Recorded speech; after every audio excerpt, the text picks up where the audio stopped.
Halo teman jiwa, jumpa lagi dengan Jiwa Beraya Podcast, podcast yang berkomitmen untuk memberikan kasih dan penguatan yang memberdayakan jiwa. Teman jiwa, pada episode kali ini kita akan membahas tentang makna. Makna yang merupakan lesson learned dari banyak sumber dan banyak orang.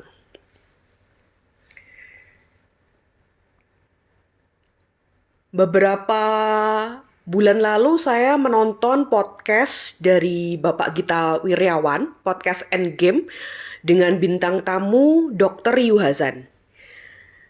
Bapak Gita Wirjawan dan Dr. Yu Hazan membahas bahwa secara alamiah pada dasarnya manusia itu memang memiliki jiwa kompetisi. Ada jiwa kompetisi dalam diri manusia, ada jiwa bersaing dalam diri manusia. Lalu Dr. Aid Al-Harni, seorang cendekiawan muslim, penulis buku La Tahzan, menyampaikan apabila seseorang itu sering membangun, menguatkan, mendamaikan, mendukung, dan sebagainya, ia justru akan mendapatkan kritikan bertubi-tubi. Kritikan yang bahkan mungkin kejam seperti itu. Kenapa? Karena ada beberapa ya, tidak semua, beberapa orang yang egonya tersentil. Ego bahwa ini aku, rasa keakuan dirinya tersentil. Sehingga tidak mau diungguli dalam hal keilmuan, dalam hal tindak tanduk, dalam hal perilaku, dalam hal kekayaan. Jadi tidak mau diungguli seperti itu. Itu adalah alasan orang itu membenci dan mengkritik, menjatuhkan seperti itu. Itu juga yang membuat munculnya rasa iri dengki pertama kali dalam sejarah dunia ini, yaitu peristiwa iblis dan Nabi Adam, di mana iblis tidak mau memberi penghormatan sujud kepada Nabi Adam meskipun itu Allah sendiri yang memerintahkan.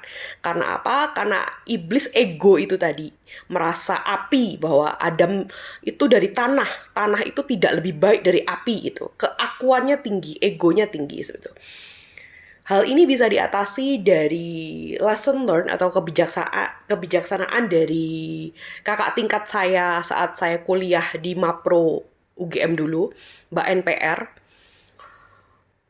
Saat kami membahas tentang seorang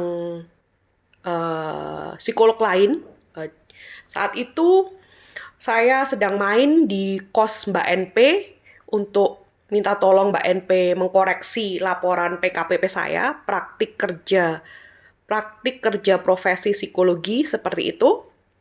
Mbak NP membantu mengkoreksi laporan TK, laporan SLB, memberi masukan dan sebagainya sambil kita ngobrol-ngobrol seperti biasa. Lalu kita membahas Mbak X yang seorang psikolog artis seperti itu. Saya menyampaikan kepada Mbak NP, kok pengen ya seperti Mbak X yang psikolog artis, kok kelihatannya hebat sekali, bla bla bla kayak gitu.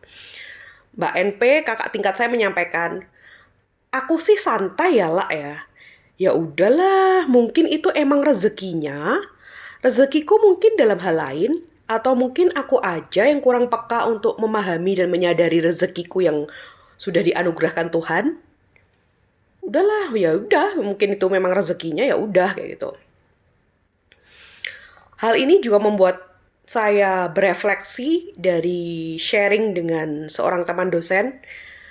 Kami beberapa kali ngobrol-ngobrol, diskusi, sharing-sharing kayak gitu, membahas.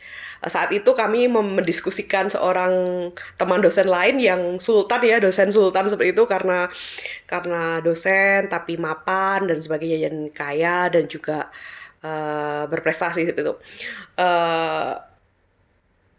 Teman dosen ini, Bu Uha, menyampaikan, aku sih santai ya Mbak ya. Ya udahlah, ada yang lebih cantik, yo wes lah yo ben.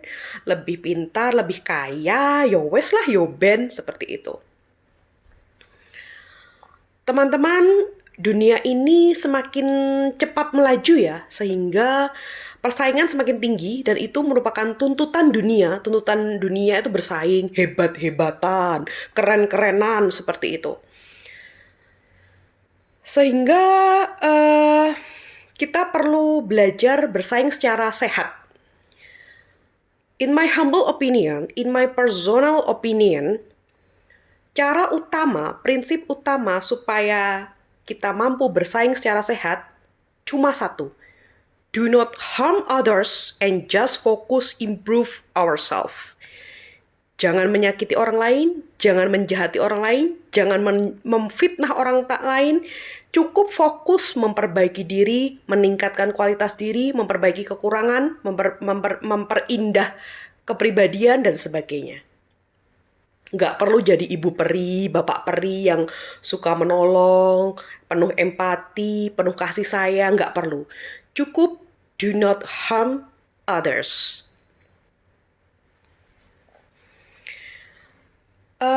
Sekarang saatnya kita introspeksi ya teman-teman. Jika yang teman-teman irikan itu adalah seseorang yang populer, terkenal, yang memiliki popularitas, dan yang teman-teman irikan adalah popularitas tersebut, kekaguman banyak orang, kengefansan banyak orang. Mari kita introspeksi. Tahu nggak teman-teman, kenapa Allah justru memberikan anugerah itu, popularitas itu, kekaguman itu kepada dia, bukannya kepada Anda? Jawabannya, karena Anda begitu menginginkan popularitas itu, begitu ingin dikagumi dan sebagainya. Anda ingin mendapatkan popularitas itu, sedangkan dia tidak membutuhkannya. Dia tidak menginginkannya. Mungkin dia merasa bahwa popularitas, materi, dan sebagainya itu hanya bonus dunia. Dapat alhamdulillah, enggak ya bukan sesuatu yang dia kejar, sedangkan Anda mengejarnya. Itulah mengapa Allah memiliki kebijaksanaan tersendiri. Allah itu menilai, Allah itu mengukur, menilai kapasitas hati Anda versus kapasitas hatinya. Seperti itu. Meskipun tidak ada orang yang suci, tidak ada orang yang sempurna gitu. Tapi Allah tuh mengukur dan menilai mengapa dia bukan Anda. Jadi percuma teman-teman, percuma, benar-benar percuma apabila teman-teman melakukan kejahatan, menyusun rencana jahat, fitnah, membunuh karakter, mematikan rezeki, menghancurkan kehormatan, merusak nama baik, itu percuma. Karena apa? Karena hadisnya sudah sangat jelas. Hadisnya berbunyi, ketahuilah seandainya seluruh umat bersatu, seluruh manusia di muka bumi ini bersatu untuk memberikan manfaat kepadamu, mereka tidak akan mampu memberikan manfaat kecuali apa yang telah Allah tetapkan untukmu. Dan seandainya mereka bersatu untuk mencelakakanmu, mereka tidak akan mampu mencelakakanmu kecuali apa yang telah Allah tetapkan atasmu. Hadis riwayat Tirmizi nomor 2516. Sebagai penutup, mari kita berprinsip pada apa yang disampaikan kakak tingkat saya Mbak NP. Ya udahlah, itu mungkin memang rezekinya. Dan juga prinsip saya pribadi, do not harm others, just focus improve ourselves. Mari kita fokus pada rel kita masing-masing, hidup kita masing-masing, fokus mengimprove diri, dan fokus membangun rumah kita bersama. Indonesia.